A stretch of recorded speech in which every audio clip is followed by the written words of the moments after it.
بسم الله الرحمن الرحيم. النهارده ميعادنا في قناه اوفر اكله مع احلى مربى بيحبها الاطفال. هي مربى الفراوله، سهله ولذيذه، وانا عاملاها بطريقه اقتصاديه جدا بسكر معقول، وهتنوق اعجابكم ان شاء الله. وقد ايه جميله، قد ايه ما شاء الله جميله، لون وطعم وشكل. والى الخطوات. ودي يا جماعه بقى الفراوله اللي قلت لكم عليها. انا كنت مقطعاها، لاني انا ما كانش عندي حد يصورها لي وانا بقطعها، فانا غسلتها وقطعتها زي ما انتم شايفين قطع صغيره كده. بعمل فيها ايه بقى؟ ده كيلو فراوله، بحط عليه نص كيلو سكر، ما بحطش كيلو. او انا عندي السكر اهو، انا عارفه نص كيلو سكر قد ايه، فهحطه عليه. بسم الله الرحمن الرحيم.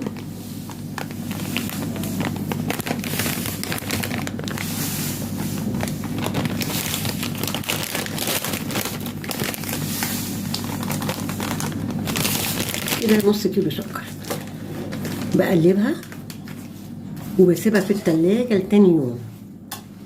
يعني المربى ما بعملهاش في ساعتها، وتاني يوم بقى هطلعها قدامكم، هتلاقوها بقت جوسي كده، ونحطها على نار هادية لغاية ما تاخد وقتها، وعليها نص ليمونة، وساعات بنحتاج معلقة نشا وساعات لأ، حسب ما هشوف.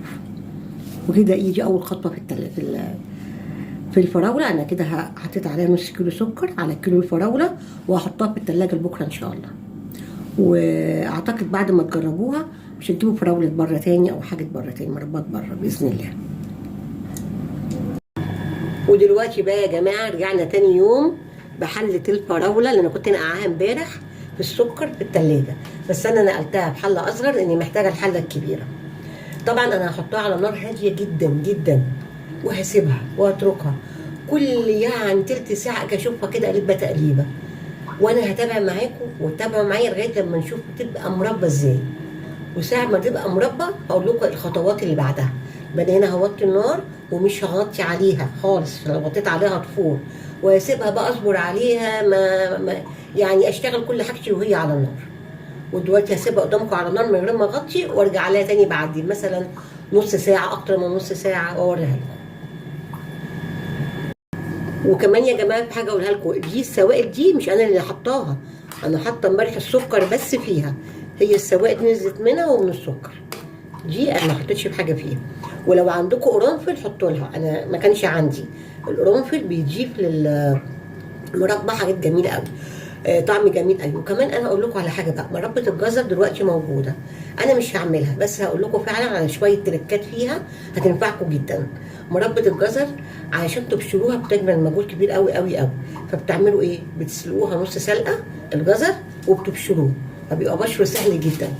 والحاجات اللي بتجملها بقى تحطي معاها 5-6 عواد قرنفل ضروري، وتحطي معاها برتقانتين، بشر برتقان مع برتقانتين متقطعين فرافيت قوي قوي، او يوسفيتين تشيلي بذرهم تضربيهم بقشرهم في الخلاط وتضيفيهم عليها. الحاجات دي بتخلي مربى الجزر بتعلى جدا في الطعم. اوكي، انا مش هعملها، فقلت اما اقول لكم عليها طالما انا عندي فيها ملحوظات. ودي هسيبها على النار دلوقتي، وبعد نص ساعه واكتر كمان لما هبص عليها، ويمكن ساعه كمان. ماشي. وهنا بقى بسم الله الرحمن الرحيم، بعد ساعه من الغليان هحضر نص ليمونه.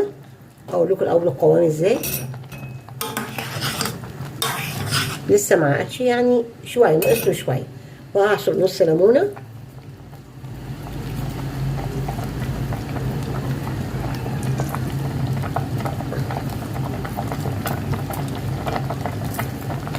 وبعد كده هسيبها لمدة ربع ساعة تاني بالنص الليمونة ديت برضو على نار هادية ومن غير ما اغطي. وبعدها هحط معلقة النشا اللي انا قلت لكم عليها. دلوقتي انا هسيبها ربع ساعة كمان من غير ما اغطي. دلوقتي بعد ما حطيت انا الليمون، فوتت 10 دقايق، انا قلت لكم ربع ساعة، لا انا قلت 10 دقايق تكفي. انا في الاول طبعا زي ما انتم عارفين سبتها بعد الغليان ساعه على نار هاديه، وبعد الساعه ديت حطيت الليمون، وبعدين قلبت كويس وغلي، وشلت الريم في الفتره ديت، ما شفتوهاش انتوا مني.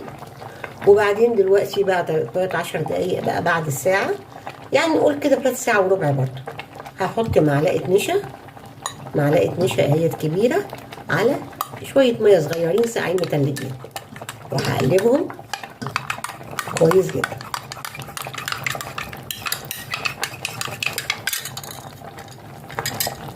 ودي الخطوه الاخيره بتاعت المربى. انا بضيفهم عليها وبسيب بقلب بقى لمده ايه 5 دقايق 6 دقايق 7 دقايق حسب ايديا ما اشوف ايه يعني القوام ازاي. بسم الله الرحمن الرحيم. اقلب طبعا عادي سنه صغيره من واقفه قدام اهو. بسم الله الرحمن الرحيم.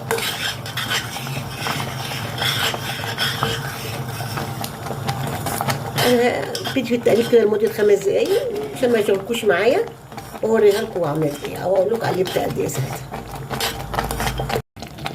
وكده بعد ما مرت 5 دقايق على النشا وقلبت وتمام التمام، وهي على كده المربى ما شاء الله.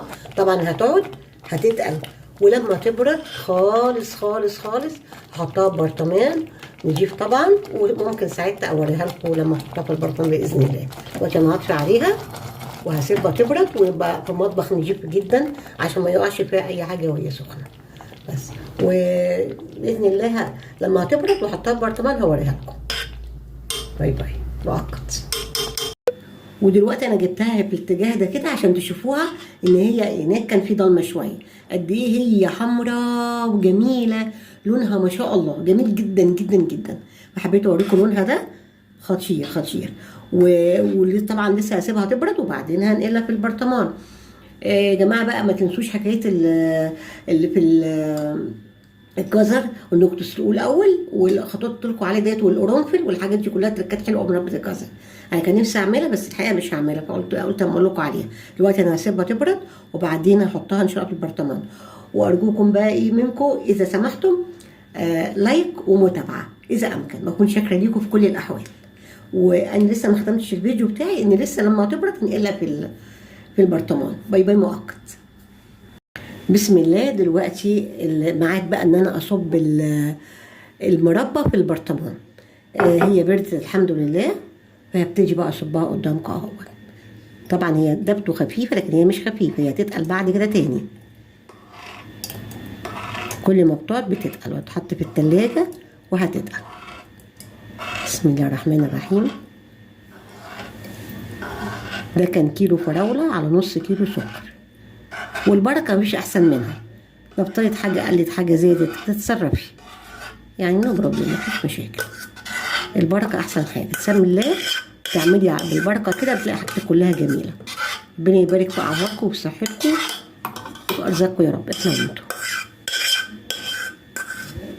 بس أنا كده بقى هفضل أمسح فيه كده تمام كده. البرطمان بسم الله ما شاء الله يعني ما شاء الله رائع، شكله رائع. هيبرد بقى ونشيله في التلاجة. والمربى دي انا اقول لكم بقى بالذات لمين انا عاملاها، للاطفال لما يجوا يروحوا المدرسه. ضروري الدكاتره بيقولوا لازم ياخد الطفل مع سندوتش الجبنه الرومي او البيض اللي هياخده ياخد معاه مربى. ضروري تغذيه العين مش اختيار. سندوتش حلاوه او سندوتش مربى لابنك وهو رايح المدرسه ياخده معاه ضروري دوت، يعني لابد منه مش اختيار. وفي نفس الوقت حاولي تعمليها في البيت مش بره بدون مواد حافظه وبدون اوكي. واسهل منها مفيش. وتدي ابنك على طول رايح المدرسه السندوتش وهو ماشي بالمربى الصبح مع اللي هتدوه تاني. واسيبكم بقى ان شاء الله وصحه وغنى على كل اللي يعملوا زيها واللي ياكلوها واللي يشوفوها. وباي باي.